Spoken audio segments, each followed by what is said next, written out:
অষ্টমীৰ পৰা অহাৰ পিছত ভাগৰে যুগৰে যিহেতু আৰু ভিডিঅ' কৰা নহ'ল, ভাবিছিলোঁ আজি ভিডিঅ' কৰা নহ'ব নেকি।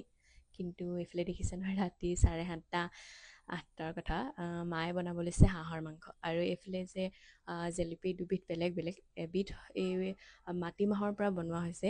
যিহেতু মহাষ্টমী আছিলে, এই মহাষ্টমীৰ দিনাহে এই জেলেপিবিধ বনোৱা হয়।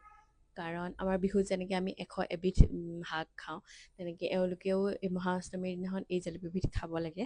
আৰু আমিও এই 3-4 বছৰমানৰ পৰা খাইছোঁ। আৰু যিহেতু তাৰ আগত বজাৰত পাপাই পোৱা নাছিলে, প্ৰথমবাৰ যেতিয়া আনিছিলে খাওঁতে খুব বেয়া লাগিছিলে, ভাল লগা নাছিলে।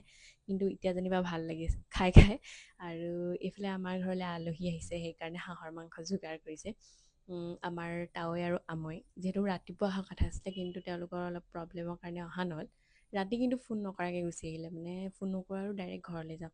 আমি মানে খাই বৈ আজৰি, আৰু ইমান আমাৰ যিহেতু সোনকালেও খোৱা বোৱা হৈ যায় চব। তাৰপিছতে আৰু সেই পাপাই গৈ পিনে হাঁহৰ মাংস আনিলে। তাৰপাছতে মায়ে বনাই আছে। আমি ভাবিলোঁ যে এইটো সময়তে আমি গৈ পিনে গোটেইকেইটা পূজা চাই আহোঁগৈ। আৰু দেখিছেনে কেনেকুৱা ডাঙৰকৈ বৰষুণ আনিব লৈছে, কিন্তু যেনিবা বৰষুণ নিদিলে, এনেই দুটপালমান পেলালে, তাৰপিছতে বন্ধ হৈ থাকিলে। পাপা আহিব লৈছিলে, কিন্তু পাপাই নাজানো কিয় আকৌ নাযাওঁ বুলি কৈ দিলে। এইফালে তাৱৈ মই ভাইটি ভণ্টি এনেকৈ গোটেইখিনি আহিলোঁ।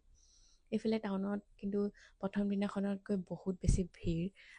মানে প্ৰথম দিনাখন যিহেতু আমি আহোঁতে একদমেই ভিৰ কম, সেইটোৰ তুলনাত বহুত বেছি ভিৰ। তাৰপিছতে আমি আহিলোঁ উশাপুৰলৈ। আমি বেছি দূৰ আমি বেলেগলৈ নগ'লোৱে, ৰাধাকৃষ্ণ মন্দিৰলৈ গ'লোঁ। কাৰণ মোৰ ভৰি খুব বিষ হৈ আছিলে দিনত খোজকঢ়া, আগদিনাখন খোজকঢ়া, সেইটো কাৰণে। এইফালে ক'লে যে উশাপুৰ মেলাখনটো মানে বহিব দিয়া নাই, দোকানবোৰ অলপ খুলিছে বুলি কৈছিলে। কিন্তু আমি যিহেতু ঘূৰি অহা টাইমত সোমালোঁ, 10:30 বাজি গ'ল, সেইটো কাৰণে দোকানবোৰ আমি খোলা নাপালোঁ। তাৰপাছতনো আৰু কি কৰিম, ঘৰলৈ বুলি আমি উভতি আহিলোঁ আৰু গোটেইকেইটা। ভাবিছিলোঁ কিন্তু বহুত ডাঙৰকৈ বৰষুণ আহিব বুলি, নাহিলে। ভালেই লাগিলে বাৰু, অলপ ঠাণ্ডা কৰি দিলে।